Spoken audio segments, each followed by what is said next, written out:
మహబూబాబాద్ జిల్లా కేంద్రం అంతర్జాతీయ దివ్యాంగుల దినోత్సవంను మరియు లూయిస్ బ్రెయిలీ 215 జయంతోత్సవాలను ఐఎంఏ ఫంక్షన్ హాల్ నందు జిల్లా సంక్షేమ శాఖ అధికారి ఆర్ వరలక్ష్మి అధ్యక్షతన నిర్వహించారు. అనంతరం జ్యోతి ప్రజ్వలన చేసి లూయిస్ బ్రెయిలీ చిత్రపటానికి పూలమాల వేసి దివ్యాంగులు అన్ని రంగాల్లో అభివృద్ధి చెందాలి అని, వైకల్యాన్ని చూసి అధైర్యపడవద్దని అన్నారు. అలాగే మన రాష్ట్ర ప్రభుత్వం దివ్యాంగులకు అనేక సంక్షేమ పథకాలు ప్రవేశపెట్టిందని అన్నారు. ముఖ్యంగా కంటి విషయానికి వస్తే ఒక కన్ను సంపూర్ణ మగువ సాఫ్ట్వేర్ విభాగంలో మీకు సదుపాయాలు ఉన్నాయో ఆ సదుపాయాలన్నీ మీకు చేరవేసే విధంగా మేడం గారు ప్రయత్నిస్తున్నందుకు మేడం గారికి శుభాకాంక్షలు, అభినందనలు.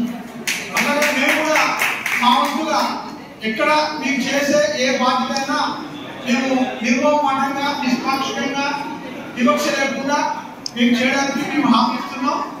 ఉదాహరణకు సదనం అంటున్నా, సదనం విషయానికి వస్తే మీ దగ్గర పాత కాగితాలు ఉంటే రాయించుకోవాలి. ఆ రాయించుకొని దాని పట్ల మీ సేవ ఇది మీరందరూ అర్థం చేసుకొని మీ యొక్క సదుపాయాలు మీకు వచ్చే విధంగా మీరు అడగచ్చు, మేము చేయాలి.